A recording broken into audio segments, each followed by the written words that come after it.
Welcome to Eldest Daughter Diaries. We are so glad you're here. This is a community forward space where we, Kenecia and Krystal, two eldest daughters from different backgrounds and cultures, share a candid experiences that has shaped us as eldest daughters.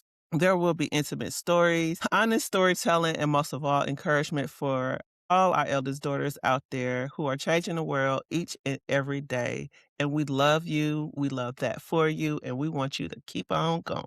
Today's topic is turning 40. Yes, we didn't expect 40 to feel so different, but it has.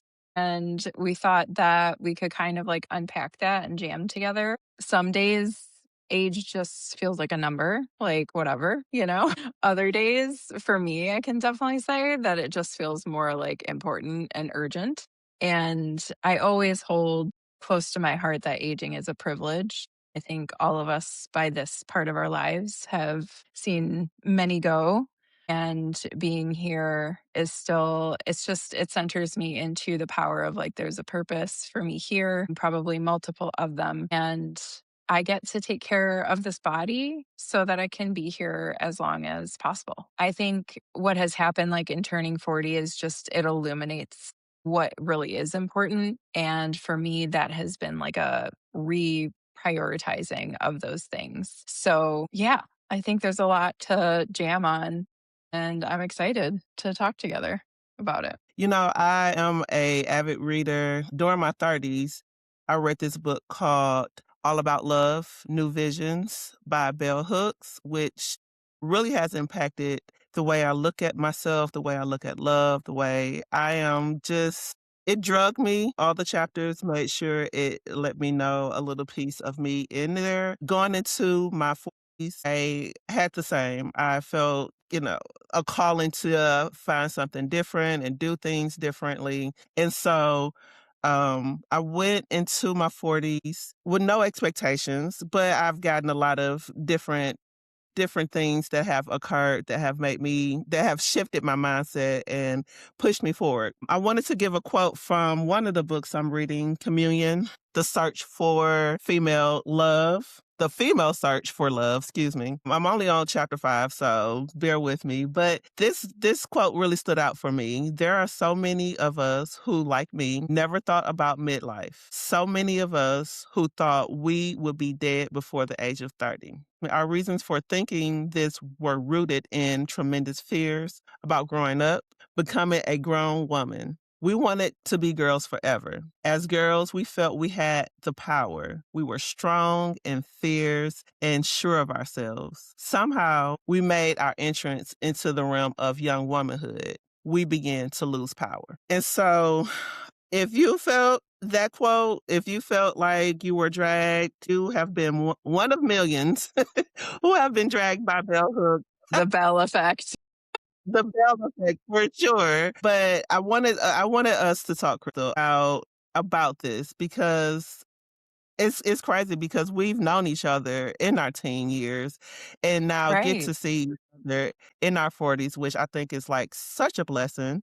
It is. What has 40 looked like to you? What has felt the same or what has felt different? Yeah. So I had mentioned with my sister recently of like, how old do you feel? And we were jamming back and forth. Initially, I'm like, I think I feel like 32. But then I'm like, I really like the maturity that came with 36. Because 32, early 30s was I really felt so young. Like I felt like I was like 19 or 20 in my early 30s because it was the first time that I like was truly on my own, that I got out of my norms, in my hometown and family structures and things. So I kind of felt like, who am I out here? So by 36, like I really got more of a sense of what I stand for, kind of like my center line in me, Mhm. and it's only grown since then. But I would say like the 30s felt very like exploratory, and like I said, young and kind of like free floating in all the ways that I really wanted and craved. I really Yeah. wanted that. And I really got it. I got to travel the world. I got to meet all kinds of people. And then the 40s, I think what has hit me the most this past year is this like somatic felt sense of time. Like these dreams that I've had, like I've always wanted to be an author. Mhm. In my 30s, that felt like I had plenty of time to figure that out. And then now when I turned 40, I'm just like, well, am I going to keep kicking that can down the road? Like, I really can't afford to keep doing that. Like, I need to make this a priority to make it happen. Yeah. This is something that's really, really important to me, like to the point where, like, when I hear that people die or pass away, I'm like, if that would have been me, I would have been so upset that I didn't write my books. It hits Mhm. on that level for me. So, Yeah. yeah, like those realizations, and there's been like more than one where I'm just like, okay, wow, like life really is full force now. And it's all on me to make my dreams come true. Like, I really need to do this. So that's kind of it's been intense. I'm not going to lie. Yeah, I feel that. When you said the 30s, they say the 30s is the new 20s and the Hmm. 40s is the new 30s. I agree with that. I feel that. Yeah. Yeah, so much so much of the 30s I did get to explore. I always when I say explore, I always kinda chuckle a little bit, but, I got to do things. I got to understand who I was. I'll say that. I got to understand that I like to do things and I am a person of activity. It doesn't matter if I'm out or inside. I'm doing some kind of activity to keep my mind fresh and to keep the creativity flowing. And so I agree. Like I have been like the past couple months, maybe since like October, I've been like, okay, Kenecia, what have you done? Like what do you want your legacy to be? What can you call your legacy? I know a lot of people at this age feel like, oh, we need to have children and be married and have X amount in the account and yada, yada, yada. And so those things matter. They do. But I think with my perspective of things, I feel like being able to have those core memories with your people, have those moments of I did this with my auntie and we had the best time, or I did this with Krystal and oh my gosh, I would never forget that. Those moments last forever. Even past people passing or whatever. And because I saw my grandmother, my great grandmother, excuse me, because my grandmother passed when I was 3.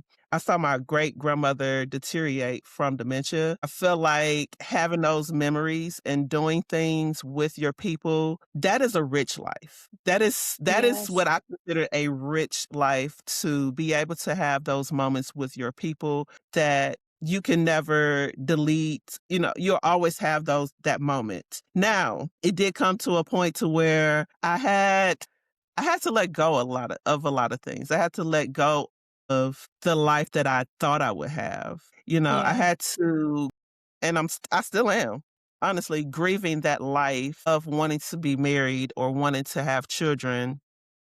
And it's not too late. It's definitely not too late. My mom had the twins at 42. So, I'm not giving up on that, but I'm also not putting forth the best effort into like, like I was in my 30s. Do you feel like you're putting less pressure on it than before? I am, yes, that's exactly what it is. I'm putting less pressure on myself and just enjoying being in the moment. I always get around my family and the question comes quite often, when are you going to have children, or are you dating anybody? And it's just like, do you see what's out here? But it's kinda difficult, and I have to kind of let them know that I'm happy outside of another person, you know? Yes. It's also like what I see you doing so much in your life is that like dance with duality and just like multiple versions of yourself, and you're holding them all together, and one does not negate the other.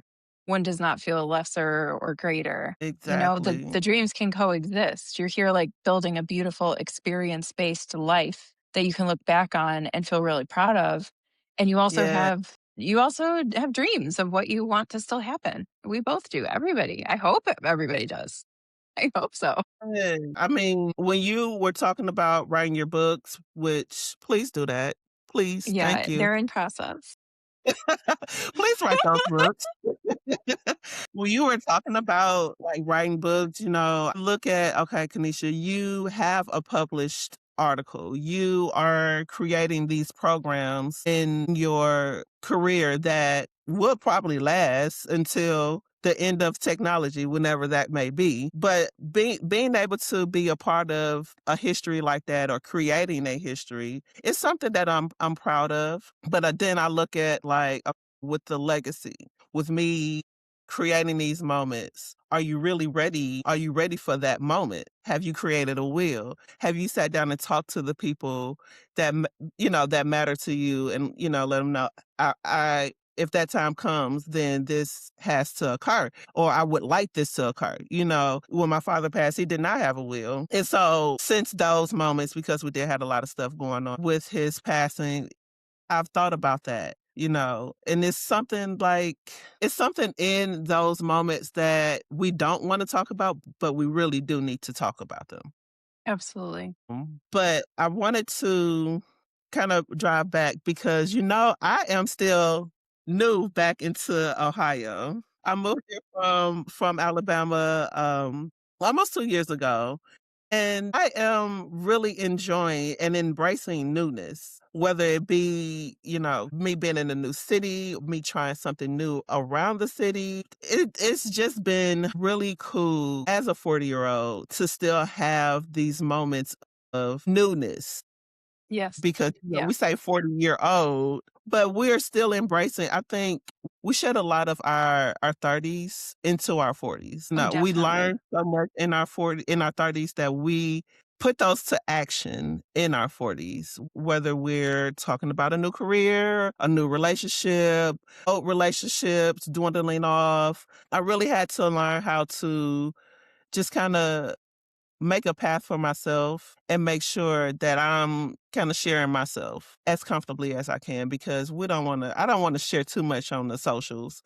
And I'm seeing a lot of 40-year-old, like I'm seeing people our age being able to do that on the socials and just showing that it's okay to grow up. It's okay to be out by yourself or solo travel or be in love and start over again. I think that really helps. It really helps embrace who I am and embrace that I am at this big age, able to share parts of my life. Gosh, I feel like that's the whole point of living a rich life, Yeah, something nobody told me, especially in the early years, is that it keeps getting better, y'all.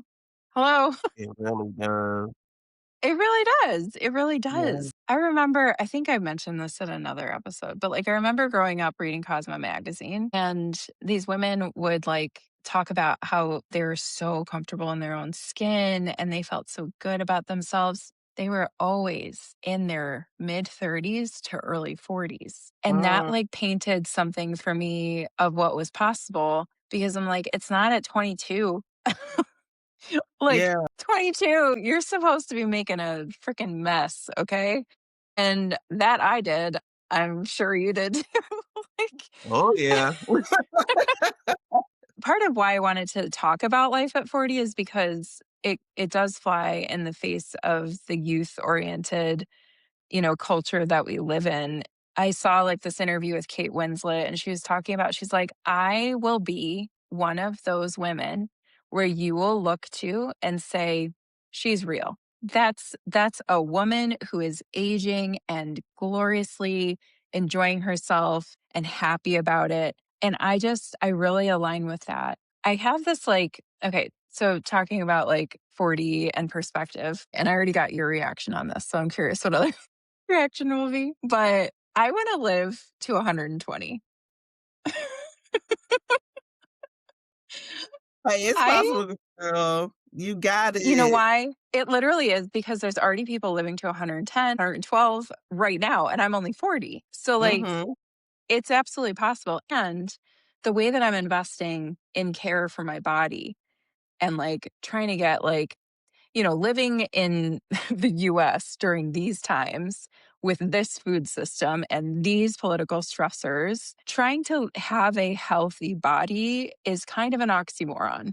Exactly. But I'm Yeah. gonna figure it out. I am going to figure it out because I know that my body is the vessel for living a long life. And I really do feel that I'm going to be here for a very long time. Now, what this does, though, is put 40 into a very different perspective because technically, if I'm going to live to 120, and of course, let me just say this is aspirational, right? Even it's like shoot for the moon, land among the stars. Even if I land at Yeah. 109 or some, like I will have been living my life. And that's Uh-huh.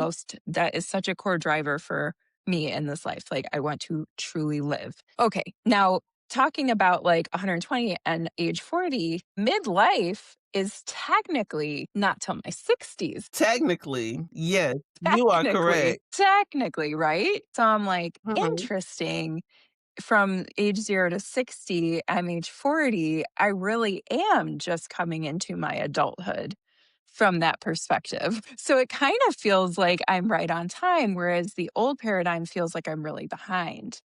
And that really gets under Right. my skin. That really bothers me because then scarcity takes over as my core driver for making things happen. And I think there's a difference between scarcity and urgency. Like the urgency for me, I don't necessarily want to live from that place because I think urgency culture is like actually pretty toxic for our nervous systems and all that. Yeah, But there yeah, is a push within me to make certain things happen as soon as possible because as much as I want to live to 120, nothing is guaranteed. I have no idea how it's going to play out, I'm in surrender yeah. to that mystery like we all are. But it's a interesting like shift in perspective because then 40 feels again as vital as it actually feels in the everyday felt sense life. Like that's how I feel every day. Like I'm very vital. I'm like have my workout goals and things like that and my creative goals. So it's really shifted a lot for me to think of it from that perspective. So, I I admire you wanting to live to 120 for sure. I haven't thought about how long I wanted to live, and I think because of, like, the anxiety that I do have, I am just kind of wanting to live each day. If that makes sense. mhm, I'm wanting to mhm, do and experience life each day, whether I'm just I sitting agree. in my office space, watching the snow come down and, watching the deer come by, or if I'm on a trip with a family or by myself hiking, I want to have those experiences and I'm really I think that's with me on the socials trying to share you can do things that are curious to you, that you feel the need to experience because life is an experience. And if we're just scrolling and liking and scrolling and liking, what are you really experiencing?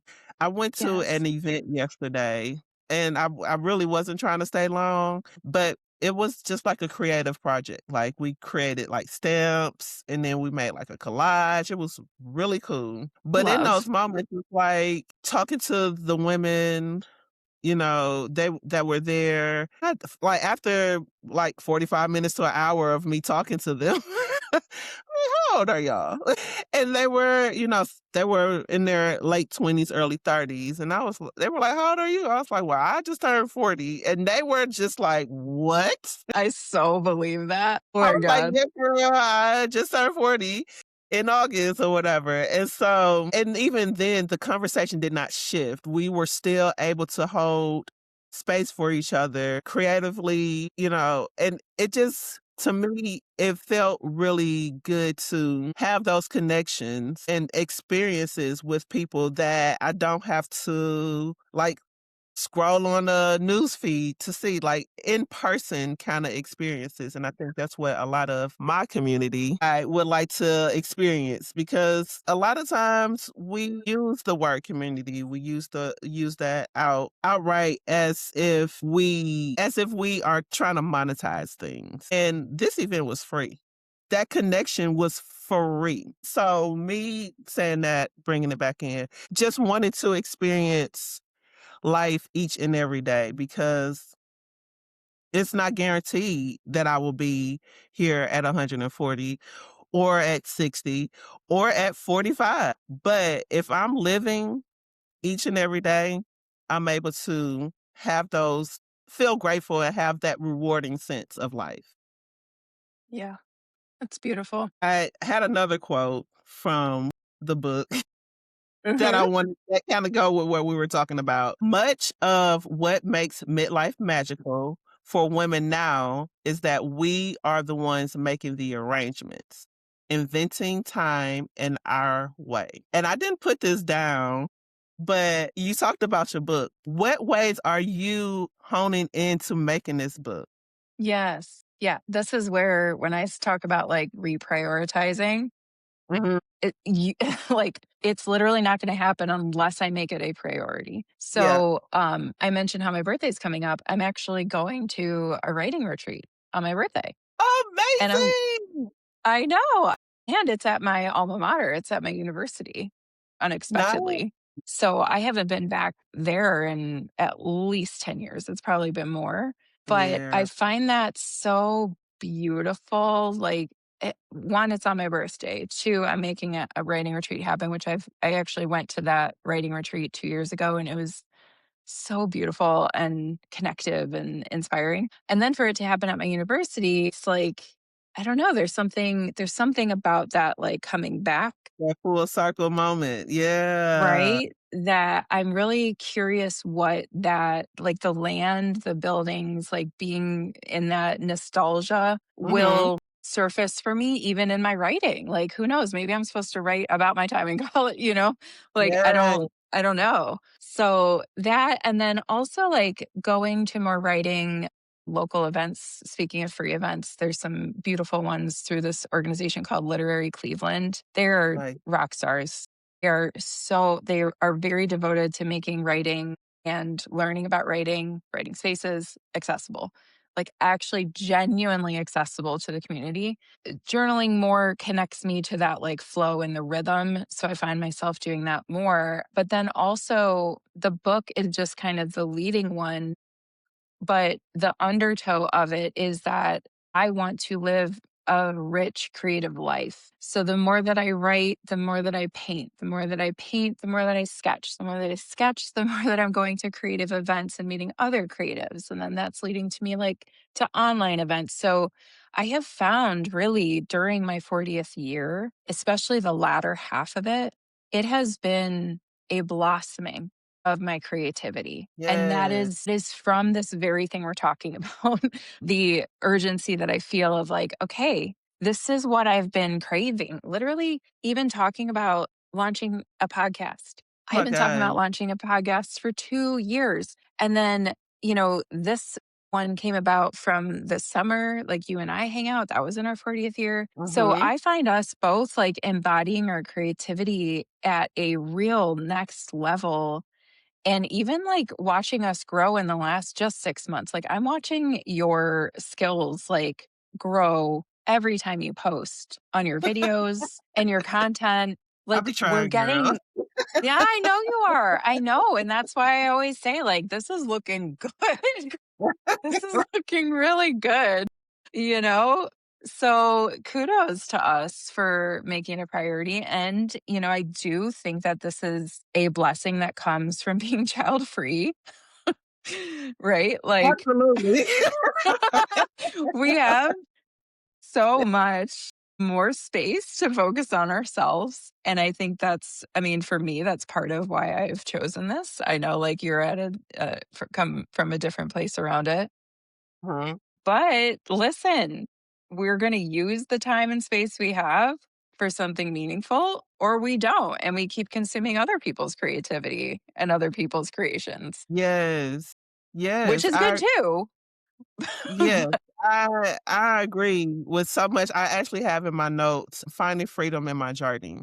And I really do believe me being child free has helped me find a new freedom with my creativity, with wanting to step outside, literally and figuratively, outside to hike and to go Mhm. to things that I wouldn't necessarily go to on a day if I had my nieces or nephews. You know, it does bring a sense of thank you. Thank you for I won't say thank you for not having kids, but I'm thankful to have that moment that I can heal my inner child. And I think that's really what I'm doing. I'm healing my inner child because growing up, I did have a lot of different responsibilities that probably shouldn't have.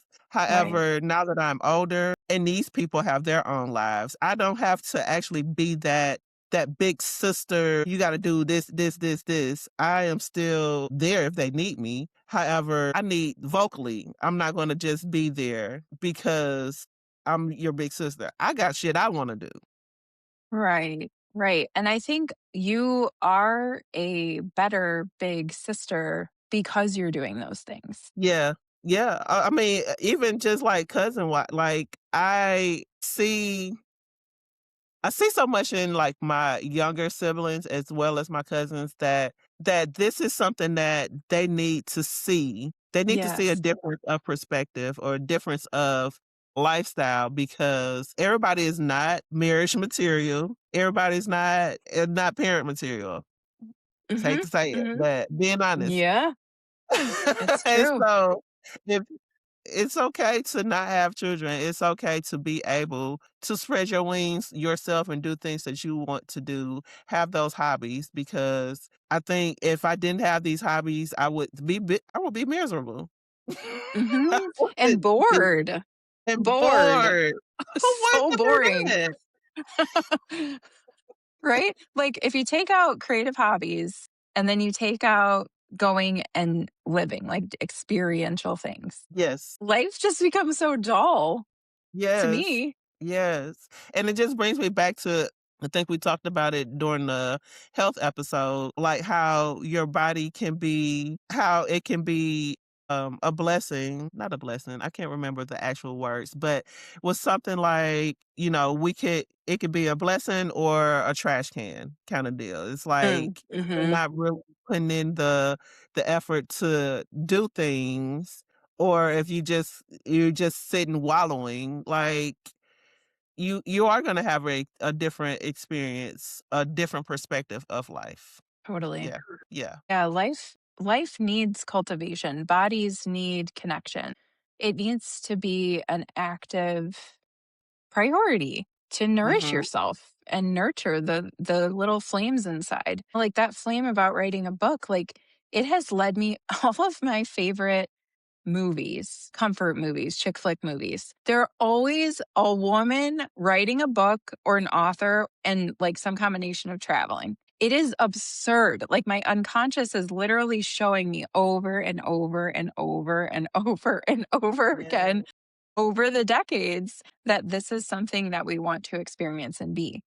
So it's just like, but not, you can easily miss those signals too. You can squash Mhm. it down and push it away, which I don't know that I think on some level pushed it away, but um, I think there was also just healing to be had.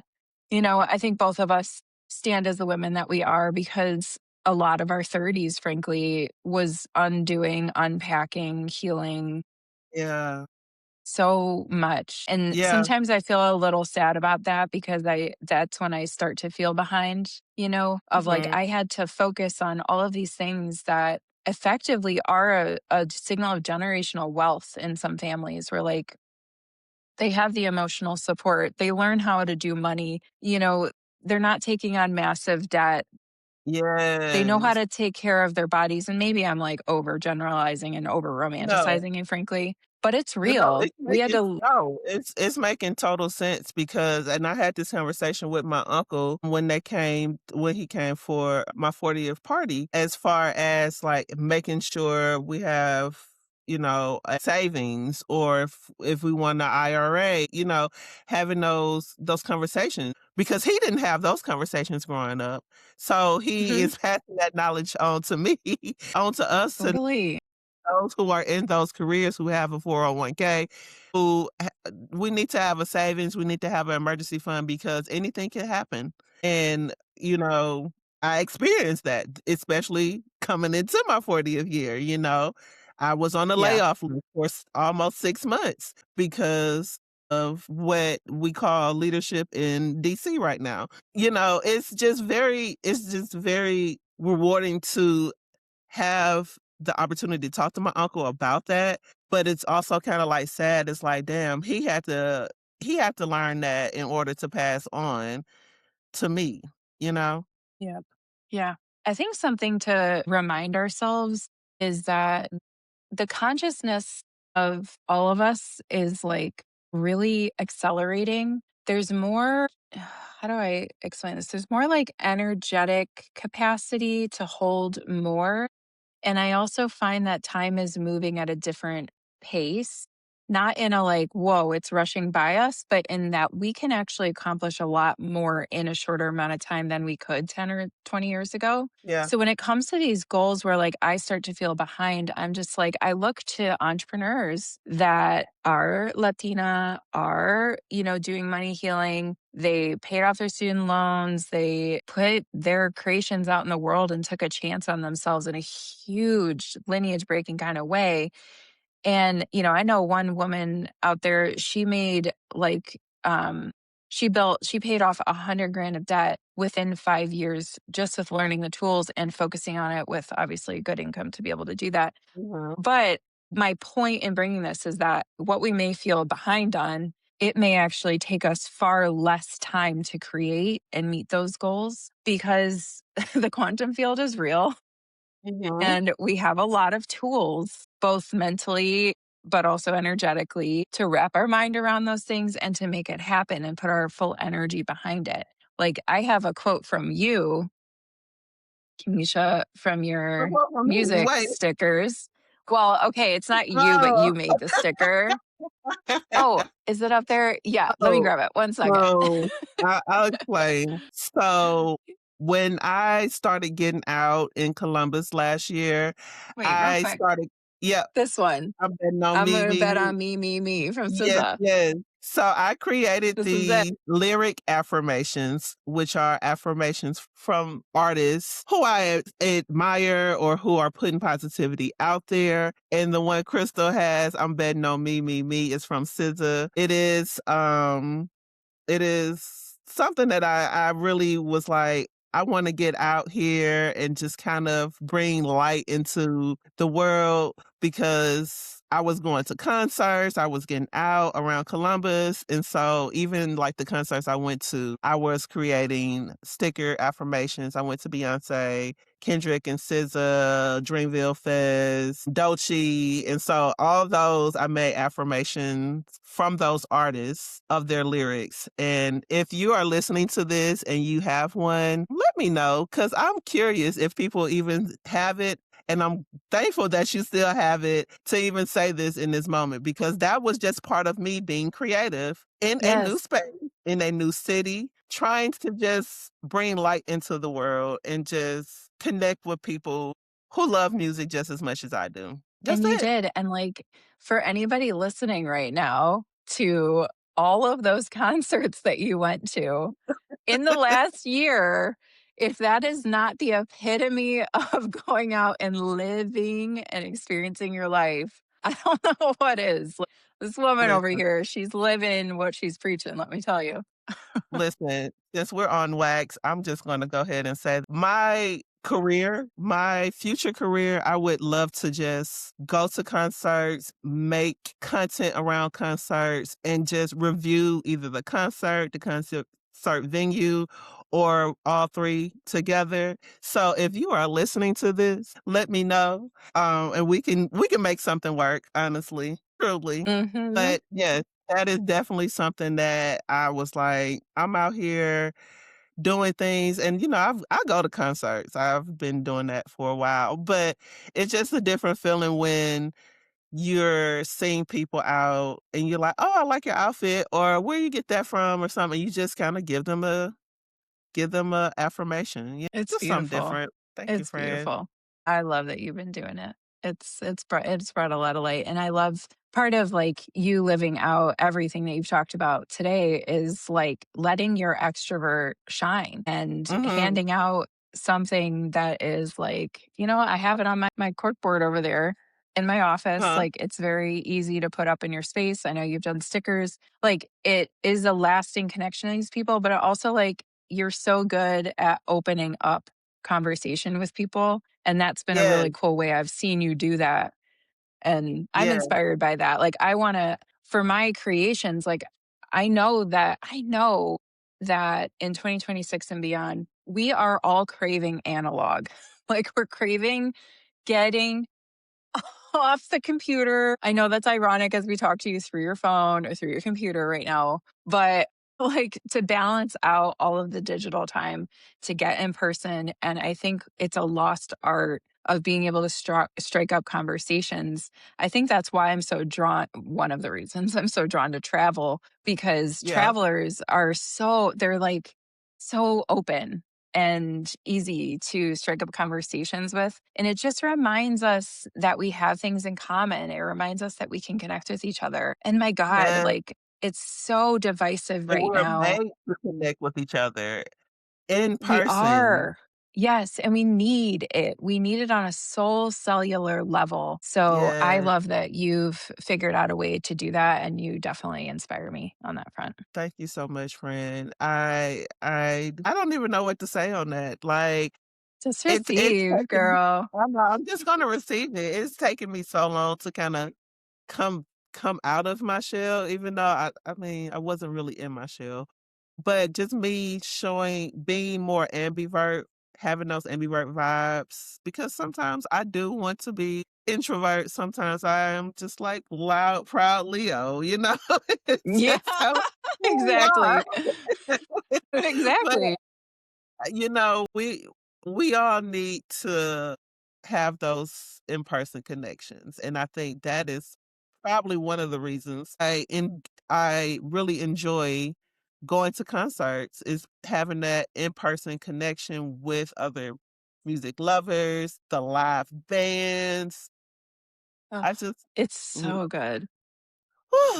I'm, like, I don't even know what to say on that. I am a music lover, so that for sure brings me joy. I wanted to come back to you were saying in our 30s, like how we kind of shaped into our 40s, how we had to learn a lot of lessons within our 30s.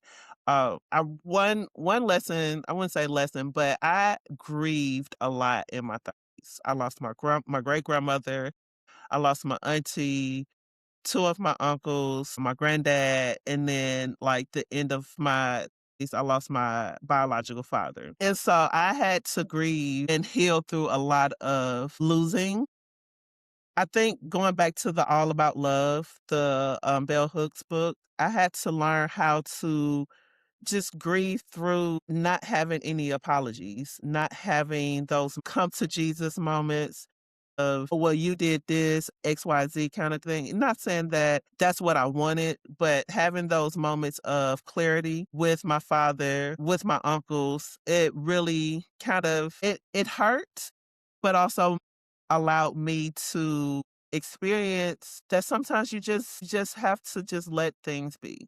You know, some things are meant to not be a part of your realm, your aura. I did talk We talked about our creative beings, our creative journeys, and me learning that helped me write my essay on, you know, how I had to grieve through healing through my father's death. And even in my father's death, had to still and I'm still grieving through the emotional impact that I endured through my life from having teenage parents. It's something that happens often. It's nothing wrong with being a teenage parent, but it is definitely a growing experience for both the parent and the child. It has to be something that the parent wants to do. They want to heal or they want to make peace with that. And a lot of times as parents, and I'm not name calling or doing anything for anybody, just learning through therapy. A lot of times we don't look at those moments as parents because we got children to raise. And going back to us saying, we're both childless, so we have more time to kind of work on ourselves, work on healing and creating those connections with people that we want to do. I just really wanted to kinda expand on that because I did have a lot of fun in my 30s, but I did have a lot of heartbreak that I had to kinda heal my own childhood wounds because the people who caused them are no longer here, or Mhm. they are not really in the place to be accountable for themselves. I was actually I wanna ask you, how did the grief of your 30s inform how you're living your 40s? I think me being able to accept my situation, accept that, I was not asked to be here, me being able to accept that and learn from it and grow from it. And when I say grow, that's doing the work, reading books, going to therapy, being able to journal, being able to sit with yourself, not with your boyfriend, not with Sneaky Link, sit with yourself and know that you gonna be okay, and you have the freedom to do what you want to do. I don't care what nobody else thinking or thought. You have the ability to go to a workshop on a Saturday afternoon or go to the library on a Wednesday morning. Like, I think learning to love myself through the life I had and not through the life that others see me in was something I had to do for myself in order for me to get to this moment to where I am living unapologetically as myself. Sometimes you'll see me on the socials, I'm eating food somewhere or I'm reviewing somebody's whatever. It's because I'm making the effort to do things and be curious within my life. Yeah, you Peace. have a lot of beautiful angels, ancestors looking out for you as well as you move through this next decade. Think that's another reason I'm kinda just like, I'm good going out and doing things on my own. I don't necessarily need to be going on a date or anything because my aura is I'm very sensitive with my place, like, with who I'm surrounding myself around. I don't want to have to feel uncomfortable or be in a predicament where, anything could occur that I don't want to occur. And I had to learn that through my 20s and my 30s. And I feel like being protective of all the work that you've done to cultivate this life Yeah. is allowed. And I think I have also been in that place, and through it's effectively an honoring of self. And so, in that like lived day to day honoring of self, you would be surprised the Mhm, people that start to arrive, maybe even romantically, mhm, that match you at that energetic aura point, right? Because you're emanating it anyway. mhm. And I actually think I mean, it's magical, but also it's Uh-huh. a lot less efforting towards something that leave room for those natural moments of connection and those miraculous moments of destiny, like people walking into your life for all kinds of reasons, but you didn't Yeah. have to put yourself out or sacrifice parts of yourself in order to be that match. Like you just go Yeah, and live your life. yeah. And I think in my 30s, I wouldn't just say in my 30s, because I would say since I started working when I was 15, I've sacrificed so much. You Yeah. didn't even know I was working when we played I basketball. didn't. I So know, I so, didn't. like, stuff like that is kinda like it's amazing what how much we carry and how we carry ourselves through those sacrificial moments. I spent a lot of time in my 20s working to pay for college to make sure that I graduate, to make sure I had a roof and food in my stomach. And so, now I'm having these moments where I'm going back and I'm looking at this and I'm like, "Oh, man, those was the trenches," you know? Yeah, for Like, real. those were the trenches. Now I have space to where, I can do things that I would have wanted to do in my 20s. So, I'm grateful for that. I wanted to ask, okay, so what I think I'm saying this wrong, epiphanies have arrived in our 40th year? Epiphanies. What epiphanies have arrived in our 40th year? It sounds so funny when I say it. That's why I'm like, oh, Definitely, I mean, the creativity piece that I mentioned, my relationship to time that I mentioned. I think something that I haven't talked about yet is the focus on my health and my body, which I kind of did mention, but there's I don't know how to say what I'm trying to say. Like there's imbalances in my body that the focus is like a bit more intense now to uh, get to come into balance. And there's some areas that connect genetically that are just like super challenging to bring into right balance. And the priority around that is absolutely there because if I do want to live as long as I say I want to live, I need my body to be able to sustain that and having any kind of like chronic inflammatory conditions now in my 40s that have continued from my 20s and 30s, like it's time to get those like really for real, for serious addressed. And so that has really kind of ramped up and become like that epiphany territory of like, okay, yeah, this isn't something to be kind of like laissez faire about. It's something to mhm. really address and figure it out finally. So that's definitely been one of them. Also, like, I want to see the world. I have so many places that I want to go to that the epiphany has been, again, just like the book, just like the health. It's like, gonna make it happen or you're gonna not make it happen. Like, it's Exactly. really driving a lot of gusto in me to put myself out there more, to be able to generate and like attract the money to be able to do it, while also meeting my other financial goals. Like when I think of looking back on my life, I want to have memories of trips with my wife. I want to be traveling to see my friends. I want to make those memories that you were talking about. And it's an untapped resource, really, because I made so many international connections and friends from all over the world that over the last 10 years, my focus has been very much like in the US on Mhm. myself, figuring a lot of healing out. So now it's like my head's coming up out of the sand. And I'm just like, okay, I gotta reinvest in these areas to go see my people around the world. Cause it's been, I mean, well, last year I did go to Mexico for my honeymoon, which was incredible, and I'm so craving Mexico right now, like, this time of year. Get me there,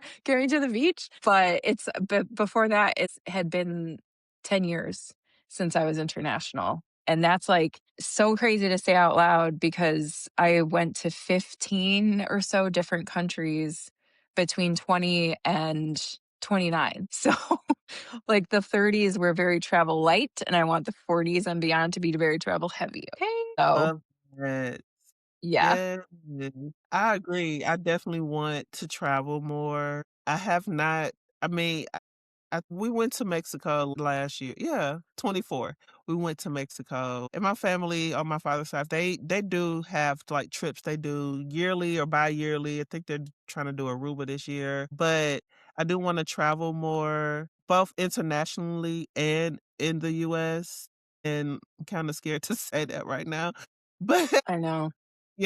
I I hear you. one of the things I want to do since I've started hiking, I've wanted to get to the national parks or at least a couple of national parks. And so that's something that I want to start planning for this year, and beyond because I don't know if I've talked about this on the podcast as much, but I had in my 30s, I had surgery. I had a ruptured patella tendon, which, if in layman's terms, is the tendon that connects your kneecap to the top and the bottom of your leg. And so I was in a full leg cast for like 3 months. And so that from that, I've kind of been like, you got these legs, let's move them. Let's do something. And Well so said. yeah, and so that comes with wanting to get out and go places and do things. That's part of the explore her soul. But I also I'm looking at being able to look at life at a different perspective or look at life as not just wanting to get up and get the money, let's get the bag, blah, blah, blah, but also health wise, looking at what am I putting in my body? What is happening around my neighborhood, my county, that is allowing me to live to 45 or to 60 or to 120. What is my in a place where I can do those things and actually sit and hone in and say what works for Kenicia's body? Because Sarah Ruth down the street, she may be fine with, you know, what is happening with the world, but Kenesha is not. Sarah Ruth could also be a white woman. So That was my guess, but, it's just different, looking at those perspectives. And I love I'm able to just kind of put my best interests first now, you know. And I think as eldest daughters, that is really important to put our yeah, best interests, it is. no matter if we're 40 or 12. I understand 12 may be a little young, but even when I have, like, my nieces and stuff, I make sure that they are actually it actually is kinda funny because you know how you go to the restaurant and you say, "Hey," they ask you what you want to drink, and you'll say you want a Sprite, and they bring you, like, a lemonade or something like that. My niece actually I love that she can speak up for herself at 12 and say, "I did not want" this actually happened. "I did not want that." She told the lady, like, "I wanted a lemonade and not a Sprite," kinda deal. And she was very nice about it, and I just love that she was able to speak up for herself and not just drink it kinda deal. And I didn't stop her. I was like, "Okay, girl, you heard. Give her what she want." Sure. Yeah. Because so many times we will sit in something that we do not want and we did not ask for and not get what we want or ask for. And I want her to realize that she has a voice for herself, that she can do that. She is doing it, which is incredible at 12. Yes. I would have been At shaking in my 12. boots trying to do that at 12. Like, go ahead. I love that. Yes, for Yeah, sure. that's really good. So, okay, I'm gonna round this up coming into our next segment, which is how did being 40 or turning 40 negatively affect you? How did turning 40 negatively affect you? I th it's something that I did mention of, like, those moments where I feel like I'm behind and just feel Mhm. that pressure. I think that is I don't know that it's entirely negative by any means because I think there's something good about it. It helps you realign to what's important. But I go back to the mantra, I guess you could say, is like, I cannot miss what's meant for me. Yeah. And I really am so proud of the work that I've done through my 30s to be just walk into my 40s feeling so me. Like, I'm really proud of that. That took hard work, and had I not, like, prioritized myself enough to discover these parts of myself, I wouldn't even be this clear on how I wanna spend my time and what I wanna create and accomplish and go experience. So, I mean, that's beautiful. So, I guess I already turned it into a blessing, but yeah. It's the hardship, I guess. I love it. Yes, I'll say my how it negatively affected me was a fear of getting old. And I think I've kind of spoke on this too. Not older and alone, but older and miserable. Excuse me, let me make sure I say that again. Not older and alone, but older and miserable. Because a lot of times, especially once a woman, especially a single woman, don't let her be black too. Once she gets into her 40s and 50s and she don't have any kids, she don't have a husband, the stereotype is that she's bored, she's miserable, nobody wants to be around her, nobody yada yada. When actuality, we probably don't want to be around you or be around anyone. We enjoy the freedom that we have to do things the way that we want to do. And I definitely think that is my blessing is to learn to enjoy life and learn to laugh more, be around people who love and support you genuinely, Yeah. not Yes. for a paycheck or for something else. But also, I learned to just accept my situation and overcoming the odds. I talked about, excuse me, talked about, having teenage parents and then getting into my early adult years into my 40s. I had a lot of healing to do. I had a lot of resentment that I had with my parents that I had to just kind of let go of because as being the oldest child on both sides, I joke when I say this, but it's some truth into it. We were the science experience. We were the guinea pigs of them being parents. And they didn't know, but also just being able to see how I kinda grew into myself and not having to create generational trauma or generational or continue to create the cycle. I love that for myself. So, I would say that finding and loving newness was definitely a blessing as well. And I'm Chris. glad to be in Columbus. I'm learning so much about the city and just kinda getting out, honing into my creative juices that has kinda spilled me into wanting to just do more creative projects, and I love that for Yeah. myself. It's beautiful. It's so good. And I Yes. love that you're closer. Ye It's been great for us too. Exactly. I mean, I think that me moving back has really helped going into my 40s, opening up, this emotional aspect of my life because a lot of times I am very closed off, but through therapy, I'm learning to share my emotions and do things for myself, which if you don't have therapy and you're looking to better yourself, go get some therapy for sure, because it is definitely helpful. It's Yeah. definitely It's where helpful. so many blessings arrive, honestly. Such good Yes, perspective. yes, I agree. So now we are at the end of our first season. This is the end. Excuse me. Let me do this. Hold on. Mhm. Take your time. We are closing our first season of Eldest Daughter Diaries, our Yay. podcast.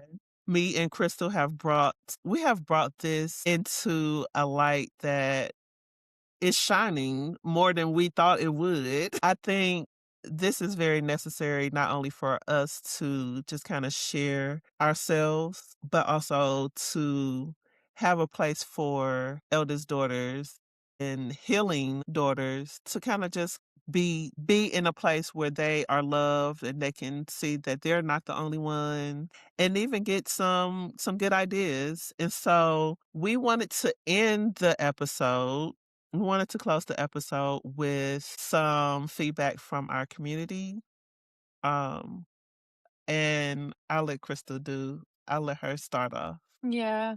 I just want to say for those of you that have listened, whether it be one episode or all 10 or somewhere in the middle, we are so grateful. Like when we look behind the scenes to see, like the analytics or whatever, we are a small and mighty podcast, but like those numbers mean all the more, if that makes sense. So we know that it's not just numbers. Like these are people, it's you, you're listening amidst your day to choose to tune in and to be a part of these conversations. And we feel you and we really appreciate it and love to hear from you. So I wanted to share just some of the feedback that I know I've received, and then Kenicia's got some too. And also with that said, keep it coming. Like we are on our social media. That's us. Like we're behind that. That's Yeah. us. So if you comment, you're gonna hear from us. If you DM us, we will write back. And if you email us, we will definitely get back to you. We love hearing from you. So speaking of, Denise, she had tuned into the first 2 episodes, and she said, this is Denise from California, from San Diego. She's like, "It's so fresh and inspiring and so relatable, so nourishing and enlightening." I love hearing that. Nick Kelly from New York City, she's like, "I'm enjoying the podcast so much. So much of what you're saying, specifically about people pleasing, the people pleasing episode really resonates. A lot of things I haven't even necessarily thought consciously about. So it's been interesting putting language to it." That's such a Mm, high compliment. I I love love hearing that. love that. Thank Yeah. I you. think that, the people pleasing episode was our very first one we put out there. Yeah. No, it was our 3rd one. No, It was the 3rd one. third one, It was third the one, 3rd. yeah, Yeah, and that is the one that I've heard the most about, and I think even in that conversation, we said that there's probably gonna be more, like, episodes on this topic, which there's just always so much to absolutely. talk about with that. But, yeah, we love to hear that it's resonating. And then Hannah, also from New York City, she said, "I love solo travel. I am so passionate about this." So she felt really, really seen. She's done some insanely cool solo travel. So Exactly. hearing that was so great. Yes, yes. I had a couple from some people in Columbus that I kinda sent out there, but they listened, and I love that y'all listened. So Columbus, please, Showing up. please know that we are here. We are in Cleveland. We are Ohio girlies, and Oh, yeah. so we love to hear from our eldest daughters. Lindsay was one of the people that I went back and looked. She said, "I really like the parts with the natural conversation, but also I really like hearing your in-depth stories. It's a good balance," which Nice. I'm thinking a lot of how we are able to riff back and forth and have the conversations and just kind of talk genuinely with each other, which we do this without a camera and a mic in our face. This is literally where this was born. I'm so glad that that, like, reaches through because that's the inspiration for doing this. Now, it may be more cousin on my end, but True, but we're we okay are with the that too. cousin over here. We do not wanna have to put the edits in for sure. Miss Noni, she is from Columbus as well. One of her notes was, I feel like I got she said, "I feel like it got real. I was actually listening to one of your authentic conversations between 2 friends who connected as eldest daughters." And in quotes, she said, "More of that." So, Love. Invitation yes. received. Yes, we hear you, ladies, and know that we are enjoying having this podcast. We enjoy having these moments. Did not expect we did not expect to have just like a season. We were like, let's start this off, let's see how it goes. And it's going. We are appreciative of you all listening and know you will be able to see us very, very soon in person. We have things lined up with the Diva Movement in February 28th. We are hosting their February 28th. We're hosting their Soul Sister Supper event for February. I wanted to make sure I say the topic right. I think it's what our mothers taught us and what they didn't. And so that's right around what we do. you know. Yeah. And so I think we are looking to expand more. We have goals to have more in-person events, maybe a retreat or some things within the city. And so in order for us to do that, we need to hear from y'all. We need to hear Mhm. from y'all and know that we have the idea, we have the range to do this for the podcast. And so follow us on our socials, follow us on IG, YouTube. If you have any questions that we could read on aloud. Is it out loud? Aloud. If you have any questions we can read aloud, please email us at eldest daughter diaries podcast at proton. That's I think not it's it. all Daughter Diary. No podcast. Yeah. I was trying to go back. I lost my thing. It's in our, Got it. episode notes. If you have any questions that we can read out loud, girl, say okay. If you have Well, any read questions, it why don't we'll read them. Send us the questions, comments to Eldest Daughter Diaries at proton.me. Follow us on IG at Eldest Daughter Diary Pod. YouTube, the same Eldest Daughter Diary podcast. We are here. If you want to leave a comment on a specific podcast, please do. But we would also love a rating, a 5-star rating if you can. But if not, we would love a rating overall to just give us some feedback from this first season of the podcast to help us continue to grow. and for those of you curious about what's coming for season 2, a little bit of just a teeny tiny teaser of some topics that we're planning on is talking about our spiritual practices, how we came to them, and how they ground us. Always the strong friend. Yeah, we know that Mhm. life. Yeah. Loving our anger, and being child free, maybe even some attachment style conversations in there. So, we've got some really great topics coming. Keep an eye on our Instagram at Eldest Daughter Diaries Pod for updates on when season 2 is coming. And if you are subscribed on Apple, on Spotify, and YouTube, be sure to do that because you'll get the notification either way. And that's the easiest way to keep in touch. Yes, yes. They pop right on up So when they load it. It pop right on up. it does. Kenesha, I am so grateful for you and I'm so proud of us. This accomplishment, most podcasts don't get past like the first couple. Like we're talking Yeah, like 80% of podcasts. So for us to get 10 episodes in and then with more coming and to hear from our community that this is really resonating, I'm really proud of us. I think the biggest gift also to come out of this was talk about epiphanies of learning how many eldest daughters we actually had in our lives, but we had no idea. my gosh. So It is many daughters. amazing. Like, how do we not know this about each other? Like, So people I'm we've known grateful. for years. Seriously, for years, like years. So I'm so grateful for the podcast serving as like a way into each other and like talking about this aspect of our lives because it is just so formative to who we are and how we carry ourselves in the world. And for us Mhm. to know other eldest daughters shining their light and bringing their magic, it's so empowering and exciting to know that we're all out there. It really is.